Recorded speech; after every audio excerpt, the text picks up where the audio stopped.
Bienvenidos a todos, a todas. Muy buenas tardes, muy buenos días para aquellos que están del otro lado. Bienvenidos a esta masterclass de estrategia y claves para el emprendimiento tecnológico. En esta sesión lo que haremos será analizar los principales focos de inversión tecnológica que tenemos, así como la aplicación de nuevos modelos de negocio y las claves de la emprendeduría en el contexto actual. Nos detendremos, sí, en lo que es el análisis de las características de los modelos de plataforma multicapa por su especial prevalencia en el ecosistema digital actual, ¿sí? Hoy nos acompañará, por supuesto, Marc Sansó. Marc es fundador y CEO del CEBIT, es una consultoría estratégica especializada en entornos tecnológicos y en emprendeduría. Él es ingeniero industrial, es doctor en ADE, tiene un MBA por ESADE y un máster en marketing estratégico. Tiene más de 15 años de experiencia y forma parte de diversos Board of Advisors. Es mentor de startups en diversas aceleradoras de negocio a nivel nacional e internacional y se especializa en verticales de Customer Tech and Industry. Así que los dejo con Marc Sansó, yo los acompañaré, por supuesto, durante toda la sesión. Al final, por supuesto, que analizaremos preguntas, dudas que vayan teniendo. Pueden ir escribiendo todo en nuestro chat. Así que, Marc, bienvenido. Bienvenidos de verdad todos y esperamos que disfruten mucho de este encuentro. Muchas gracias, Celeste, por la presentación. Un saludo a todos. Un placer estar con vosotros. Esta sesión tan interesante que tenemos hoy, en la cual, bueno, pues vamos a estar trabajando algunos de los aspectos claves de la emprendeduría tecnológica, ¿verdad? Y de cómo, pues en estos últimos años hemos tenido una auténtica burbuja que nos está impulsando cada vez más a emprender y a crear cosas nuevas desde el principio. Bueno, antes de empezar a hablar de cuáles son los retos más importantes desde el punto de vista de emprendeduría tecnológica, tecnologías, etcétera, yo creo que es importante que nos detengamos un ratito en hablar de cuáles son los cambios en el entorno competitivo y económico general que han propiciado el surgimiento de esta burbuja de emprendeduría y sobre todo de esta nueva economía en la cual nos encontramos plenamente en fase avanzada de transformación digital. Fijaros que la competición ha cambiado mucho en los últimos 20 años. De hecho, yo siempre explico que el ordenador personal, el PC, fue nombrado invento del año por la revista Time en 1982, de manera que llevamos ya casi 40 años de proceso de transformación digital y hemos aprendido que más allá de una tecnología, lo que estamos viendo es un cambio general de paradigma competitivo en muchas industrias, ¿vale? Vemos cómo muchas de estas industrias que están sufriendo procesos de digitalización avanzada han cambiado muchísimo y no solo han cambiado mucho, sino que estos cambios masivos que denominamos ciclos de disrupción cada vez son más rápidos y cada vez pasan más frecuentemente, ¿de acuerdo? En muchas industrias. De hecho, algunos de mis clientes siempre me comentan, oye, pero yo trabajo en la industria, no sé, de seguros o trabajo en la industria de banca o trabajo en la industria de telco. Y la percepción que tienen ellos de cómo van cambiando estas industrias, de cómo entran nuevos modelos de emprendeduría, es diferente.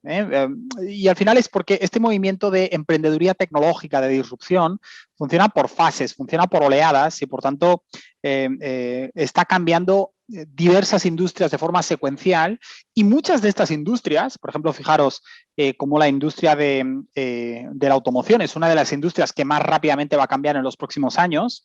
Fijaros cómo estas industrias pues tienen efectos expansivos, junto con la caída de la automoción convencional, pues vendrán industrias como puede ser transporte, como puede ser, por ejemplo, seguros, como por ejemplo puede ser utilities, ¿vale? Muchas de estas industrias están relacionadas, con lo cual vemos un cambio general de paradigma competitivo, ¿sí? En una competición que cada vez menos va de tener activos físicos en propiedad. Fijaros que los grandes emprendimientos tecnológicos de los últimos 15 años son un buen ejemplo de esto. Spotify no tiene canciones, Netflix hasta hace relativamente poco no tiene películas, Uber no tiene taxis, Airbnb no tiene hoteles. sino que de lo que va es de gestionar las interacciones entre clientes. Esta es la nueva panacea y es uno de los grandes qués, precisamente luego hablaremos un poco de modelos de plataformas digitales que van encaminados a precisamente esto, a la optimización de relaciones. Es una economía mucho más concentrada, una economía en la cual el espacio que tenemos para la segmentación, yo siempre explico que hay un anuncio que me hace mucha gracia, que hace poco estaba en la tele todavía, que era de Hyundai, que es un fabricante de coches, como sabéis, y en el anuncio muy orgullosamente decían: Hyundai, somos el 6º fabricante del mundo. Dices, estas industrias ya casi no existen, es decir, industrias que puedan permitirse 6 competidores y que además el 6º competidor en volumen de mercado tenga suficiente cuota como para decirlo de forma orgullosa, esto no existe. ¿Por qué? Bueno, pues porque en estos nuevos modelos de emprendimiento tecnológico y dado que lo que estamos gestionando son interacciones de clientes, vemos muchas de las ventajas competitivas que se estructuran a partir de lo que denominamos efectos de red, que no es más que agregación de la demanda, ¿vale? Claro, si tenemos un WhatsApp, no necesitamos 5 WhatsApp. Si tenemos un Uber, ¿de acuerdo? No necesitamos muchos Ubers. Si tenemos un Airbnb, no necesitamos muchos más. Esto es una noticia fantástica si eres alguna de estas empresas, pero es una noticia muy mala si eres uno de los competidores que está tratando de romper este monopolio o oligopolio, ¿verdad? Y es porque la economía en la que estamos es una economía que se estructura desde la demanda y, por lo tanto, es una estructura de concentración.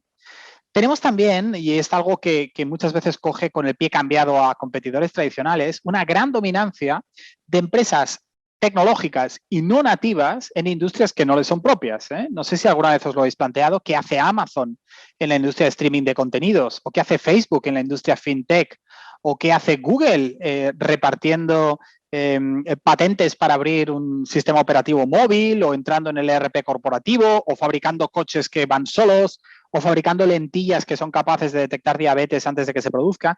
¿Qué están haciendo estos gigantes tecnológicos en industrias que no lo son propias? Y muchas de estas respuestas las encontramos en el concepto de crecimiento asimétrico. Crecimiento asimétrico es aquel que nos indica que en el nuevo emprendimiento tecnológico ya no tenemos fronteras sectoriales, sino que lo que tenemos son especialistas transversales que gestionan clientes. Y por lo tanto, el concepto de creación de sectores ya ha pasado bastante a la historia. Por supuesto, tenemos nuevos tipos de perfiles profesionales, perfiles deslocalizados, perfiles en formación constante, chicos, muy importante. Ha pasado la historia esa época en la cual pasábamos un periodo de nuestra vida formándonos y otro periodo mucho más largo trabajando. Yo recuerdo cuando terminabas la carrera antes, pues hacías una gran fiesta porque terminaba tu periodo de estudiante y podías empezar a ganar dinero, por fin. Bueno, ya no tenemos esto, ¿verdad? Tenemos este perfil de profesional que ya no solo trabaja con perfiles convencionales de empresas, sino que es mucho más ubicuo y mucho más flexible, sino que además necesita estar en formación constante y que además necesita entender muy bien cómo funcionan estas nuevas tecnologías. Chicos, la tecnología es el nuevo driver de competitividad y no entender el impacto de tecnología en negocio, sea cual sea nuestra posición, implica estar fuera. Y esto es algo que no nos podemos permitir. Pensad que cuando hablamos de industrias de concentración, hablamos de que, por ejemplo, la cuota de mercado acumulada de Facebook y Google en el negocio de la publicidad online alcanza el 55,6% en 2020, ¿de acuerdo? Esto quiere decir de práctica un monopolio, ¿sí? O que solamente Amazon en Estados Unidos tiene una cuota de mercado del 52,4%, ¿de acuerdo? Y si a esto le juntamos también eBay y Walmart, pues estamos por encima del 70%, ¿vale? Es una industria de una ultra concentración, ¿vale? Y es una industria, la del emprendimiento tecnológico, que es súper interesante, pero que yo creo que también tenemos que tener un punto de escepticismo y de criticidad en el sentido de qué tipo de proyectos estamos financiando. Mira, chicos, yo, como sabéis, trabajo bastante con fondos de capital riesgo y con aceleradoras y pues tratamos de ayudarles a separar las ideas de negocio potentes de las que no, ¿vale? Entonces, yo creo que tenemos pues una hiperinflación de determinados tipos de proyectos, ¿vale?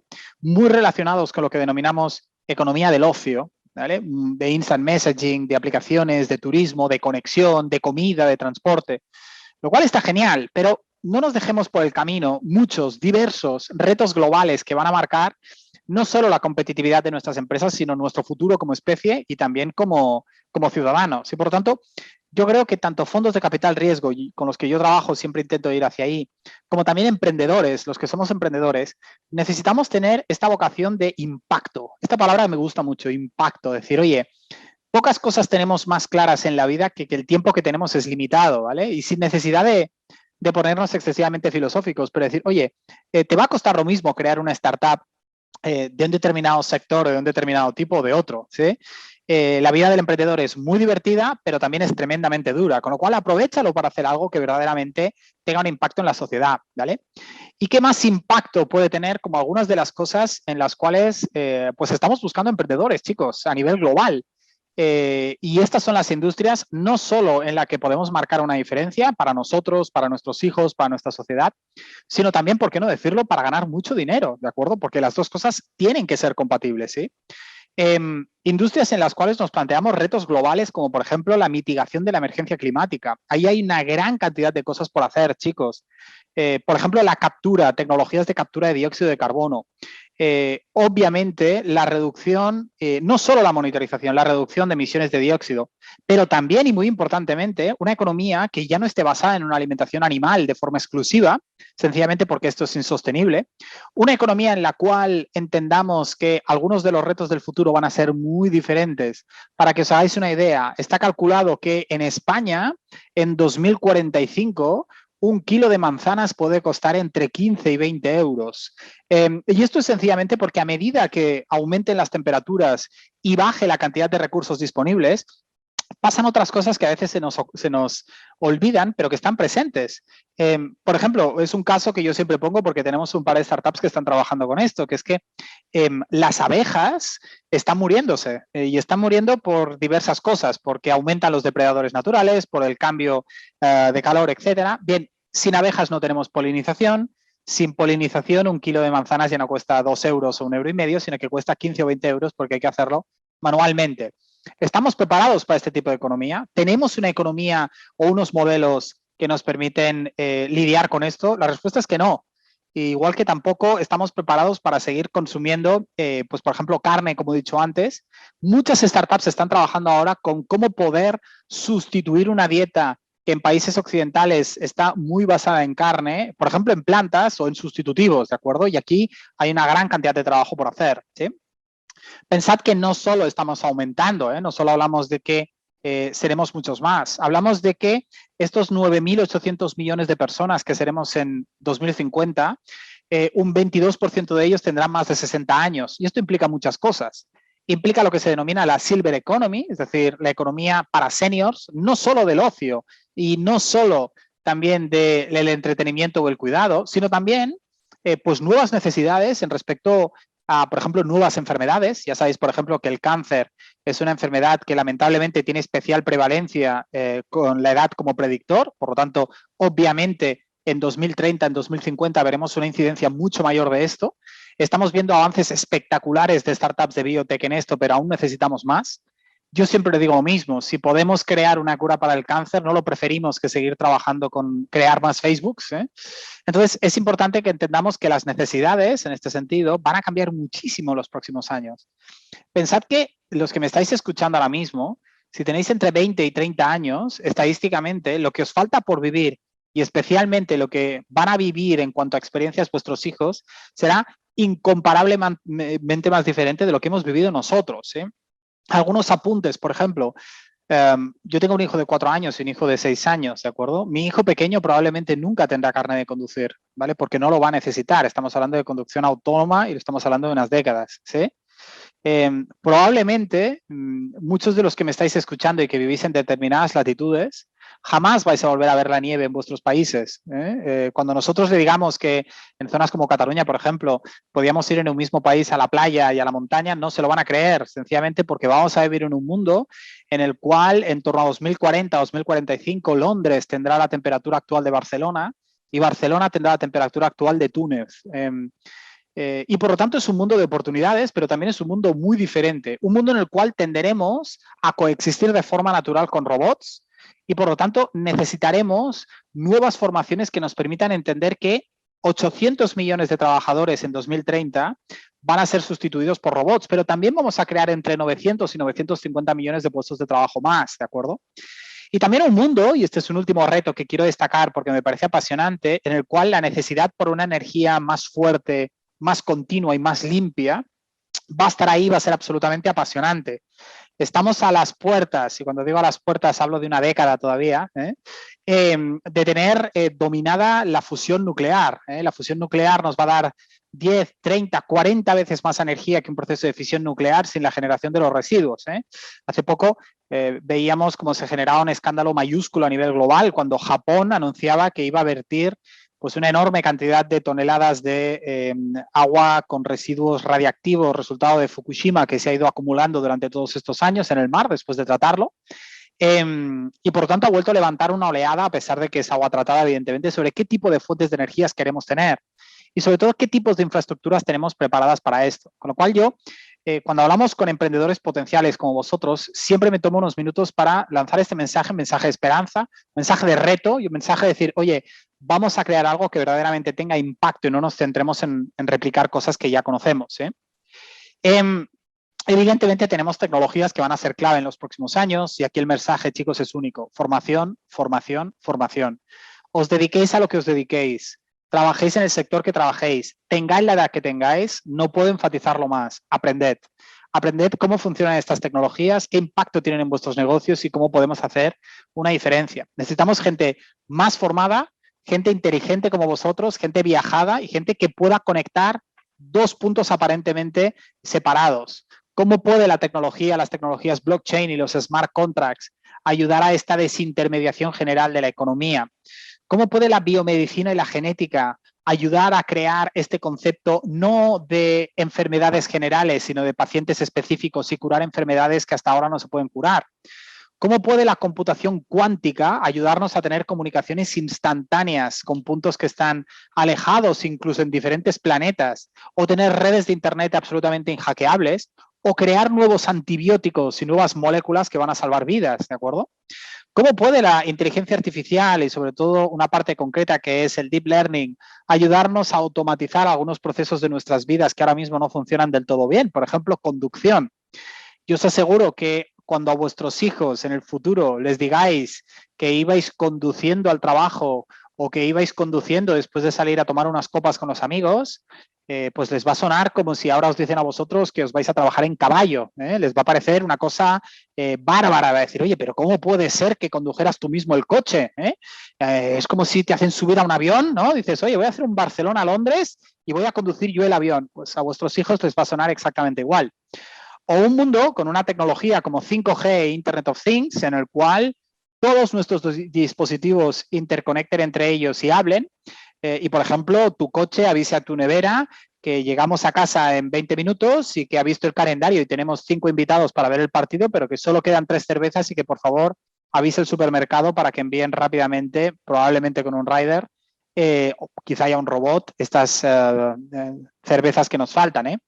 Y, por supuesto, un mundo, y esto es la más rápida y la más evidente, en la cual podemos tener un deployment del nuevo protocolo de telecomunicaciones 5G, que esto va a cambiar infinidad de cosas, mucho más allá de que el Netflix nos vaya más rápido o podamos enviar emoticonos más complejos, va a provocar un cambio de paradigma en entornos B2B. Por lo tanto, consejo, emprendedores del futuro, sin tecnología no tenemos emprendimiento. Cuanto más especializados estemos y más conozcamos esto, más opciones tenemos de crecer, más impacto, más empleabilidad y más interesante para fondos de capital riesgo. ¿Sí?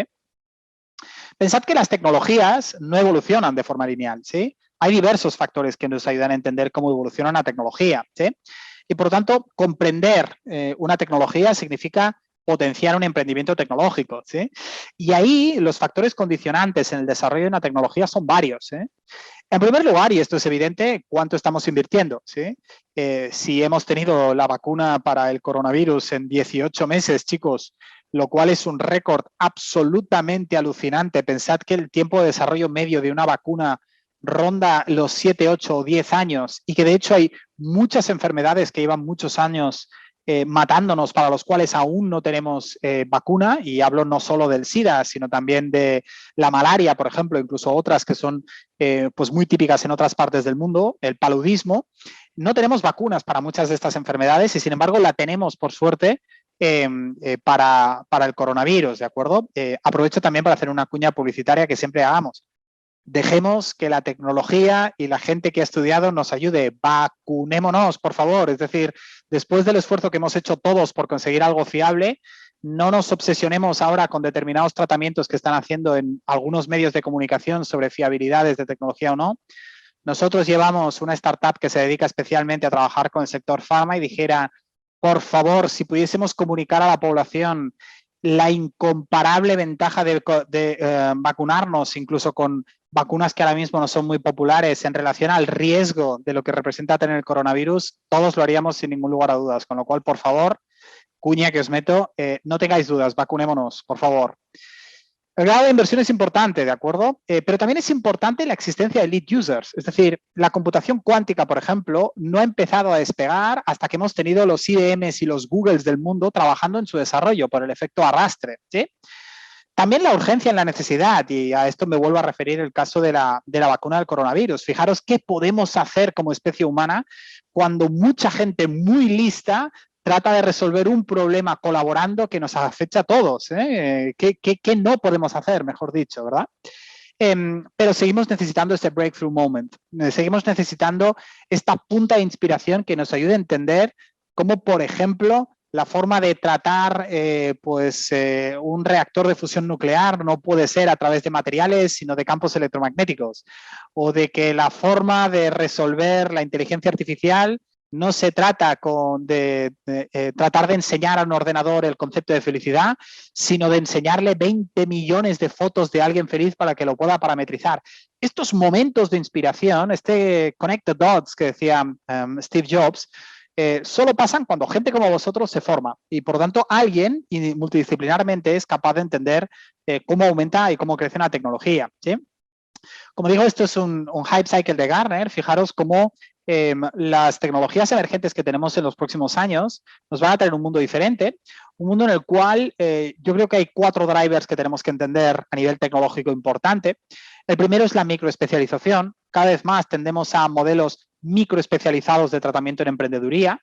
El segundo es la integración de tecnologías, es decir, modelos de emprendeduría que nos ayudan a entender la correlación entre inteligencia artificial, blockchain, tratamiento de datos o incluso nuevos chips, por ejemplo, para trabajar en entornos especializados como puede ser inteligencia artificial, ¿de acuerdo?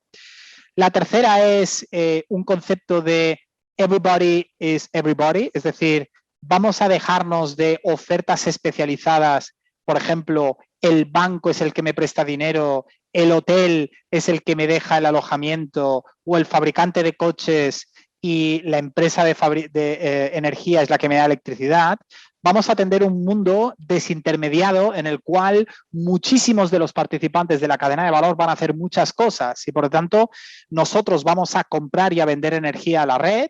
La empresa con la cual trabajamos normalmente seguramente también nos va a financiar y muchas de estas industrias, especialmente, digamos, controladas por unos cuantos agregadores e intermediarios, van a sufrir un proceso de desintermediación en el cual lo importante es tener la capacidad de tener una visión transversal del cliente y de la empresa, ¿de acuerdo? Más que un concepto de sector muy, muy rígido y muy cerrado, ¿sí?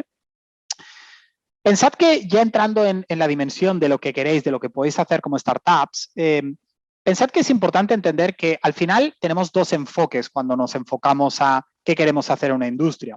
Tenemos un enfoque más incremental, un enfoque más de seguridad, un enfoque de mejora del producto o servicio ya existente, que es típicamente el que tienen empresas grandes, ¿de acuerdo? Empresas que ya están participando desde hace mucho tiempo en una industria y que por lo tanto tienen una posición más reactiva, más de optimización, más de poco cambio y más defensa, ¿de acuerdo? Pero luego tenemos un modelo que es un modelo de disrupción, un modelo de crecimiento, un modelo de exploración, en la cual los ofertantes, típicamente challengers, típicamente startups, no quieren mejorar algo que ya existe, sino que lo que quieren es redefinirlo completamente, redefinir las reglas de competición, ¿de acuerdo? Y por tanto aquí el enfoque ya no es tanto la reducción de riesgo y el control de daños, sino el crecimiento salvaje, ¿vale? Y la adaptación y la creación de nuevas cosas, de nuevas propuestas, ¿eh? Claro, si vosotros en lugar de emprendedores fuerais pues empresas grandes y empresas consolidadas, que también tenemos muchos clientes en este sentido, pues el consejo iría más en la línea de tratar de entender y combinar diferentes enfoques, ¿no? Un enfoque más a corto plazo, un enfoque incremental, un enfoque más reactivo, con un enfoque más a largo plazo, un enfoque más disruptivo y más de exploración, en lo que se conocen como organizaciones ambidiestras. Pero las startups normalmente no pueden plantearse esto, ¿vale? Y tenéis que hacerlo de una forma muy específica y muy típica en función, y lo veremos luego, de qué es lo que queréis hacer, porque ambos no os podéis combinar, ¿sí? Frente a este nuevo modelo de disrupción, las empresas grandes reaccionan de formas muy diferentes, ¿vale? Normalmente, las empresas grandes reaccionan ante lo que consideran como una disrupción en su sector de alguna de las 5 formas que veis ahora en pantalla, ¿vale? Por ejemplo, si os pensáis o si os fijáis en el sector de la automoción, que es un sector muy interesante porque estamos viendo una disrupción en tiempo real, impulsado por grandes players tecnológicos. La punta de lanza puede ser Tesla, pero tenemos otros muchos. Tenemos Panasonic, tenemos Intel, tenemos Google, tenemos grandes fabricantes chinos que están entrando con fuerza aquí, tenemos Uber, es decir, tenemos muchos vectores y challenges de disrupción que van a hacer que la automoción que todos conocemos pues cambie totalmente, ¿sí? Fijaros cómo las fases o las opciones por las que pasan los grandes players tradicionales del sector de la automoción suelen pasar en primer lugar por ignorarla, es decir, despreciarla o como mínimo no valorar suficientemente el impacto que tiene a largo plazo, ¿de acuerdo? En una fase posterior suelen copiar y tratar de comprar aquellas startups que están tratando de ofrecer algo que ellos aprecian como disruptivo, pero esto tenemos limitaciones. Yahoo es un claro ejemplo de esto. Yahoo es una empresa tecnológica, obviamente ahora caída en desgracia, que se pasó mucho tiempo comprando cualquier tipo de startup más o menos relacionada con lo que hacían ellos, que le pasaba por delante, la inmensa mayoría de los cuales dejó morir porque no sabía qué hacer con ellos. Pensad que las empresas grandes solo compran startups que son complementarias a lo que están haciendo ellos, ¿de acuerdo? Y por tanto pueden ayudarles a mejorar. Pero Toyota no puede comprar Tesla porque Tesla no trata de mejorar a Toyota. Tesla lo que quiere es sustituir a Toyota como el gran player dominante o Volkswagen del sector de automoción. Por tanto, otra respuesta típica suele ser la defensa, el tratar de aplastar a estos nuevos players. Y esto lo podéis esperar. Los grandes players tienen tendencia a aplastar, sobre todo haciendo 2 cosas. Primero, cerrando la financiación, el canal, difiriendo pagos para que el mercado no pueda darle suficiente cash a los nuevos startups como para que sobrevivan. Y en segundo lugar, cerrando el canal de distribución, imposibilitando que llegues al cliente a través de la regulación. ¿Sí? Algunas startups o algunas empresas grandes, mejor dicho, cambian y cambian producto de la disrupción. Un caso de General Motors, por ejemplo, que ya ha anunciado que obviamente dejará de fabricar coches convencionales de forma inmediata, pero que además está explorando de forma muy seria el centrarse mucho más en convertirse en una plataforma de servicios a la conducción más que un fabricante de coches, es un buen ejemplo de esto, ¿de acuerdo? Y hay muchas industrias en las cuales hemos experimentado cambios profundos. Por ejemplo, Telco. Telco es un caso claro de cómo ha cambiado al albur de determinadas empresas que han provocado este cambio disruptivo. Pensad que las telco a principios del siglo XXI tenían un negocio basado en voz. Los que ya tenéis una cierta edad seguramente recordáis cuánto pagabais de teléfono móvil hace 15 o 20 años, ¿de acuerdo? En las primeras iteraciones, o incluso hace 10 años, y veréis cómo, si lo pensáis, pagabais muchísimo más antes que ahora, ¿de acuerdo? Y es porque el negocio tradicional de las telco era el negocio de voz, pero fue un negocio que, debido al auge de empresas challengers, como por ejemplo Skype, que fue uno de los primeros ofertantes de tecnología de voz sobre IP, obligó a replantearse el modelo de negocio de las telco, que claramente vieron como el futuro no pasaba por la voz, sino por los datos. Sin embargo, esto es un modelo dinámico, por lo tanto ahí no se ha quedado el tema, y ha sido otro challenger, otro disruptor como Netflix, el que les ha obligado a hacer el salto a contenidos. Ahora nos parece lo más normal del mundo que Verizon o AT&T o Vodafone ofrezcan contenidos, o ofrezcan fútbol en vivo o financien series de televisión, pero en realidad es un cambio de paradigma muy importante esta migración a un modelo de ecosistema que ha venido a través de de la disrupción que ha planteado una tercera empresa, en este caso, por ejemplo, Netflix. Y aquí fijaros que tenemos, por tanto, siempre el flujo este de cómo los grandes players tienen una postura más reactiva y esperan que sean los challengers, los startups, los que protagonicen e impulsen la disrupción, ¿de acuerdo? Pensad que al final, las startups, chicos, sobre todo van de crecimiento, ¿sí? Entonces, si os puedo dar unos cuantos consejos sobre cómo emprender y cómo enfocarse al emprendimiento, os diría que en primer lugar tenéis que tener claro lo que queréis hacer, pero sobre todo tenéis que tener claro también hasta dónde queréis llegar y qué queréis hacer al final del camino, ¿de acuerdo? Porque esto es un camino y empieza y acaba. Entonces, por cada Tesla que tenemos otras muchísimas empresas que o desaparecen o son compradas por otras más grandes, ¿de acuerdo? Y todos los caminos tienen su ruta, pero sobre todo todos sus caminos tienen su plan. Si lo que queréis es enfocaros a disruptar algo, a cambiarlo, entonces la startup tiene que ir de crecimiento.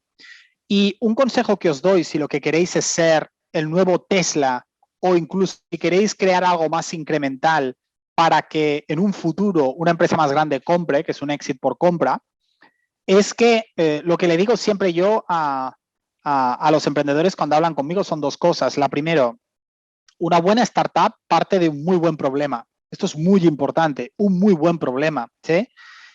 Si tienes un problema fantástico, y ahora veremos que es un problema fantástico, tienes mucho ganado ya, ¿de acuerdo? Porque un problema fantástico implica un impacto fantástico e implica ganancias fantásticas. En cambio, si tu startup desde el principio está enfocada a la resolución de un problema muy pequeño que importa a muy poca gente y que además hay mucha gente que está ofertando, por ahí hemos empezado mal, ¿sí? Y lo segundo que siempre le digo también a los equipos es que yo cuando hablo con un emprendedor o con un equipo de emprendedores en primera instancia, me fijo no solo o sobre todo en el emprendedor y no tanto en el business plan. Es decir, yo no compro tanto ideas, sino que compro personas. Es decir, oye, es esta persona en la que creo, es esta persona la que me da la seguridad de que lo va a hacer, ¿de acuerdo? Porque la raza de emprendedores es una raza muy concreta, con unas características muy determinadas, ¿sí? Entonces yo cuando empiezo a ver emprendedores que empiezan a hablar de cuánto quieren ganar o cuánto tiempo van a trabajar o quién les va a financiar la primera ronda, suelo tener una cierta tendencia a pensar que no creo que lo consigan. En cambio, cuando veo emprendedores que se lanzan día y noche por una cosa, que incluso financian ellos mismos las primeras iteraciones y que de verdad creen en lo que están haciendo, creo que es un gran inicio, ¿de acuerdo? Un buen problema, chicos, un buen problema es un problema que cumple algunas, todas es fantástico de estas características, ¿de acuerdo? El primero es que es un problema popular, es decir, que afecta a mucha gente, ¿sí? A veces hablo con emprendedores que tratan de proponer soluciones para microproblemas. Y dices, ya te estás haciendo trampas al solitario desde el minuto 1, ¿sí? Un buen problema es un problema urgente y creciente, es decir, que cada vez más gente y no cada vez menos gente lo sufre o lo tiene o quiere mejorarlo, ¿de acuerdo? Como algunos de los que os he puesto anteriormente.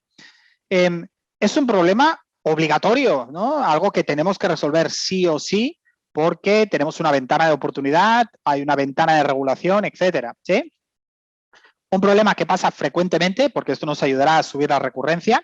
El otro día hablaba con un emprendedor que había creado en su momento una plataforma de productos gourmet de lujo y se quejaba de que no tenía clientes.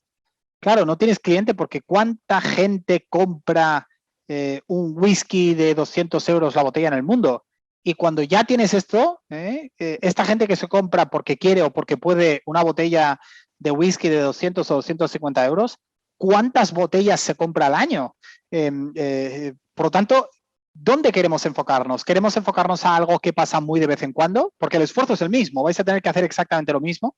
¿O queremos que enfocarnos a algo que es frecuente y además caro, ¿no? Algo que pasa mucho. Vamos a tratar de solucionar un problema que afecta a mucha gente cada vez más, que es de obligado cumplimiento, que es muy frecuente y que además representa un gran gasto para el cliente. Si conseguís uno de estos problemas, llamadme o llamad a alguien que se dedique a esto porque a partir de aquí podemos hacer una cosa muy interesante, ¿de acuerdo?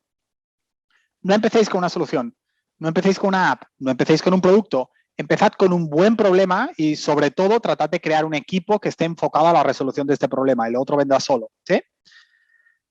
Los fundadores, los emprendedores, son los primeros grandes creadores de ventaja competitiva, ¿de acuerdo? Buscamos productos multidisciplinares, pero buscamos emprendedores con ventajas específicas.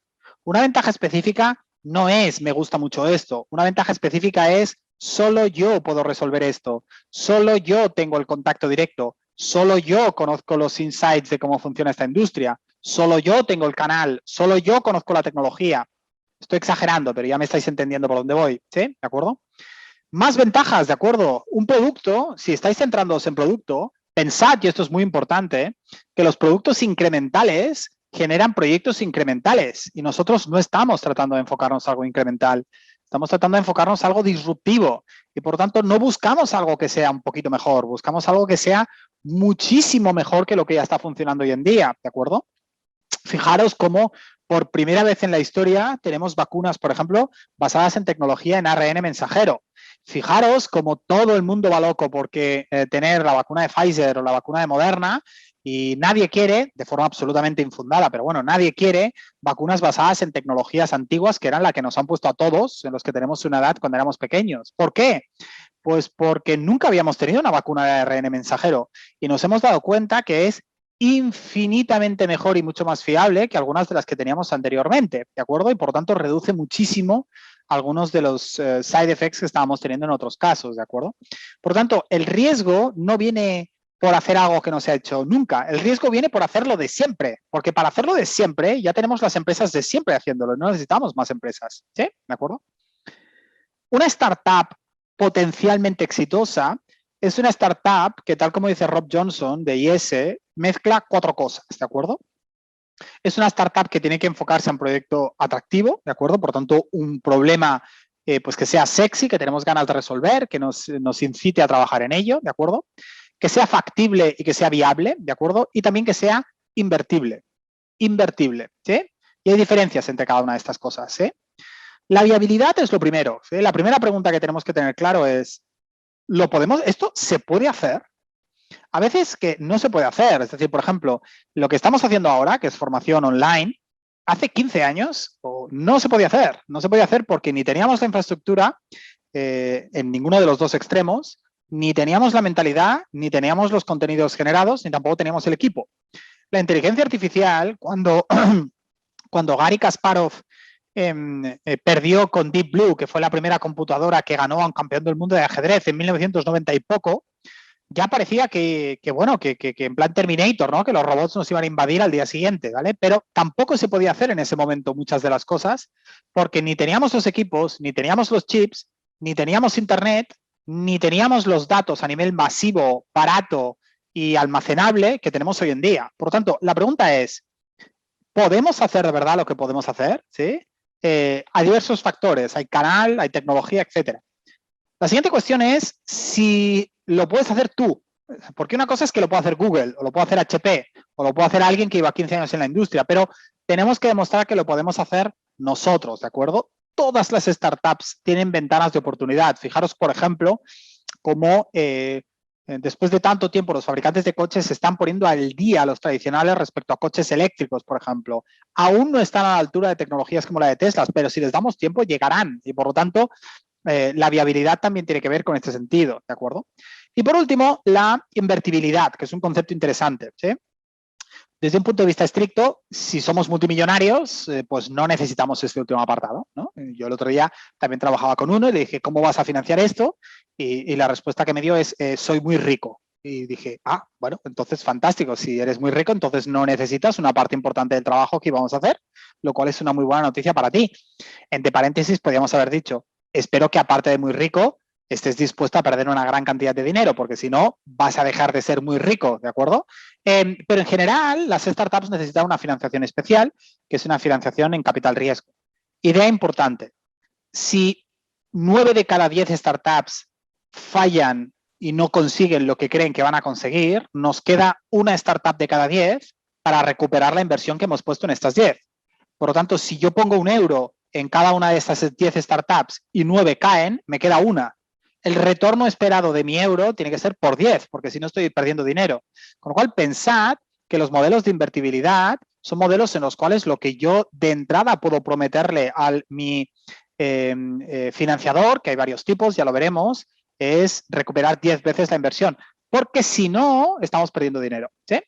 Pensad además que el inversor está muy bien, pero lo que quiere es cash. Cash. Cash quiere decir que tiene que ser líquido. Por lo tanto, tenemos que tener un negocio que sea convertible en cash en unos próximos años. Pensad que hay diversas fases de una startup. Hay que empezar, el product market fit, está la fase de transición. Luego tenemos la fase de escalado. Esto de aquí es el Death Valley, la fase de transición. Pero luego hay un gran olvidado que es la fase de exit. ¿Qué vamos a hacer cuando seamos mayores? Yo siempre le digo, startups, emprendedores, planificad vuestra salida. ¿Qué queréis hacer en un futuro? ¿Queréis ser el nuevo Tesla? Para eso tenemos que disruptar un negocio. ¿Queréis que os compren? Para eso tenemos que crear algo que sea complementario para algún tipo de ofertante grande.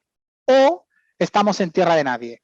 En tierra de nadie, las probabilidades 99.9% es que muramos, porque ni somos suficientemente grandes para convertirnos en el nuevo Tesla, ni somos suficientemente especializados como para que nos compran. Con lo cual nos quedamos con una versión reducida en un nicho pequeño y esto normalmente suele decir que pasamos problemas a nivel de cash. ¿Sí?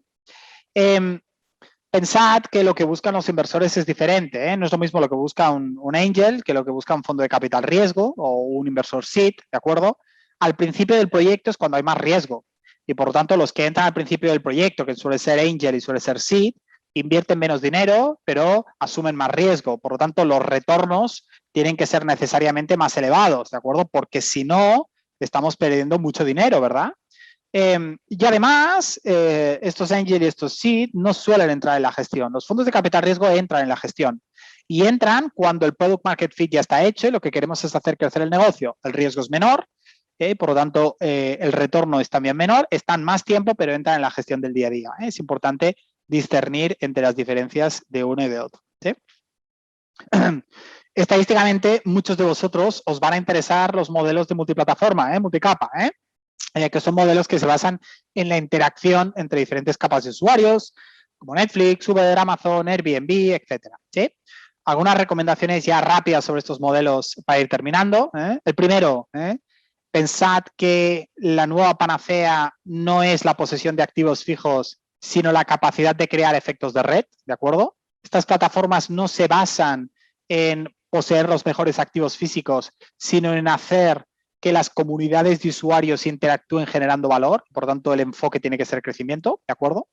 Y además que tenemos algunas características especiales que son diferentes de los modelos tradicionales. La primera característica es que los modelos de multiplataforma, estos modelos en los cuales gestionamos varias capas de usuarios, un prestador de servicios y un comprador de servicios, un marketplace en el que vendemos algo, una interacción pura como Tinder, Facebook, etcétera. Primero es que son modelos de volúmenes, chicos. Queremos volúmenes muy altos, muy altos y con crecimientos muy explosivos. Aquí no se trata de ser modestos y de minimizar algo porque, bueno, quiero empezar con cuidado y tal. No. Es que esto es un error conceptual y si lo presentáis a un fondo de capital riesgo o lo presentáis a un tipo como yo, no lo vamos a ver como un activo o como algo que os ayuda, lo vamos a ver como algo que hace mostrar bien a las claras que no entendéis lo que estáis haciendo, ¿sí? Queremos un crecimiento explosivo porque al no tener activos lo que tenemos son interacciones entre usuarios y los usuarios para interaccionar quieren otros muchos usuarios. ¿Os imagináis un Tinder en el que solo hay 5 personas? Y dices, no, es que yo estoy tomando pues un crecimiento modesto y por lo tanto el año que viene seremos 10. Y de aquí 2 años seremos 20, ¿no? Vamos a crecer poquito. Dices, no, Tinder no funciona si no somos muchísimos y crecemos de forma espectacular, porque no tengo nada más que la interacción de mis usuarios. Por lo tanto, uno de los gastos principales que vais a tener en la creación de modelos de plataforma es marketing, es captación y retención de clientes. En cambio, salarios al principio van a ser elevados, pero muy rápidamente vais a ver que es una de las ventajas competitivas respecto a los modelos tradicionales. Modelos que haciendo lo mismo y al no tener activos físicos, los costes fijos nos bajan en picado, salario es uno de ellos, y por tanto nos podemos centrar más en costes de adquisición y retención del cliente y en mejora tecnológica. ¿Sí? Y por último, un tema muy importante. Cuidado con el equilibrio entre especialización, por una parte, y transversalidad.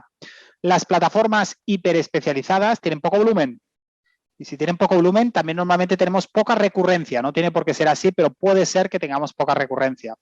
Las plataformas tienen que estar basadas en modelos de alto volumen y, por lo tanto, modelos mucho más transversales. Normalmente, esto implica renunciar a la especialización. Por eso es que muchos e-commerce basados en venta de productos de lujo o en venta de productos para bebés o en un tipo de plataforma para un tipo de viajero suelen acabar compradas por plataformas bastante más grandes que lo que hacen es ofrecer una propuesta mucho más transversal. Por lo tanto, recordad lo que os he comentado y con esto termino, chicos, que estamos hablando de un enfoque diferente, que responde a una utilización diferente de la tecnología y sobre todo para un entorno económico muy diferente del que conocíamos. Es un reto apasionante y que en los próximos años totalmente convencido que lo va a ser más. Muchas gracias, chicos. Eso es todo. Y ahora, por supuesto, si tenéis cuestiones, preguntas, pues encantado de contestarlas. Muchas gracias. Bueno, Marc, muchísimas gracias por tu masterclass. La verdad, un lujo. A mí se me ocurren muchas preguntas, pero por supuesto quiero darle tiempo a nuestros espectadores que puedan preguntarnos. Así que aquí estamos atentos a poder ir leyendo las preguntas en el chat para poder ir dando respuesta, ¿vale? No sé si alguien tiene alguna consulta. Podemos aprovechar el momento, por supuesto. Eso es que lo hemos explicado todo súper bien y ha quedado todo clarísimo. Parece, parece. Bueno, no sé si hay preguntas. Yo simplemente, Marc, por ahora no tenemos preguntas. Yo cuando me ha llamado mucho la atención lo que has dicho de formación, formación, formación. La verdad que estoy totalmente de acuerdo contigo. Me gustaría, para cerrar la sesión, si pudieras recomendarnos sobre qué temas crees tú que, más allá de obviamente, de cosas tecnológicas, ¿no? Que abrazan a lo tecnológico, ¿qué nos recomendás para de alguna manera enfrentar todos los desafíos que se vienen a nivel presente y futuro, ¿no? Sí, bueno, aparte del impacto de tecnología a negocio, que es muy importante, yo creo que es importante dos cosas adicionales. La primera es probablemente una formación adaptada de soft skills de liderazgo aplicadas a un entorno digital, ¿vale? Que ha cambiado muchísimo y hay mucha gente que le ha cogido con el pie cambiado, ¿verdad? Y esto es importante, sí, entender cuáles son estos retos en la gestión de equipos ubicuos, en la gestión no solo de personas, sino también del crecimiento de estas personas, en la capacidad de comunicación. Nosotros seguimos viendo pues grandes emprendedores que, como es normal, pues han dedicado una parte muy importante de su formación a skills técnicos, pero una parte más reducida a skills de negocio y muchísimo más reducida de la gestión de personas, ¿vale? Por esta parte es muy importante, ¿vale? Y luego, otra parte que también creo que es muy necesaria, que quizá no está tanto en los libros, pero que está muy bien, es creo que vivimos en un entorno en el cual tenemos una gran dispersión, ¿vale? Las tecnologías también provocan que estemos permanentemente conectados y creo que es muy importante la formación también en este tipo de procesos que nos ayudan a trabajar de forma más enfocada, de forma más productiva y de forma, digamos, pues más satisfactoria incluso para nosotros, ¿verdad? Porque veo una gran cantidad de gente muy abrumada por las posibilidades tecnológicas, pero también por el hecho de que tenemos que estar permanentemente conectados y dando respuesta. Y creo que la parte de project management también y la parte de gestión de la productividad interna creo que es muy importante, por ahí se pueden rascar muchas cosas, ¿sí? Bien, te agradezco muchísimo por la respuesta, ¿vale? Las tomo, por supuesto. Así que, bueno, no sé si alguien tiene alguna pregunta. Más que nada, nosotros lo que haremos ahora es enviaremos la grabación a todas las personas que han estado conectadas y las que se han inscrito también a la masterclass y no han podido estar de formato online, digamos. Con lo cual, cualquier duda, pregunta que tengan con respecto a programas tanto de AE como esta charla en sí, quedo a entera disposición de todos. Recuerden que nosotros tenemos un gran volumen, ¿no?, de oferta académica en EAE los esperamos. Hoy en día la formación es clave y entendemos que somos de alguna manera una herramienta que hace y nos compromete de alguna forma a dar respuesta a todas las necesidades que tiene hoy el mercado y por supuesto las personas. Así que, Marc, yo nada, agradecerte la masterclass, ha sido un lujo, la he disfrutado muchísimo, espero que todos del otro lado también y bueno, quedo enterísima disposición por cualquier cosa que necesiten. Así que muchísimas gracias, tanto a ti como a los espectadores y quedamos atentos a lo que necesitan, ¿vale? Muchas gracias, muy amable, un placer, gracias por invitarme. Por favor, gracias a ti. Hasta luego.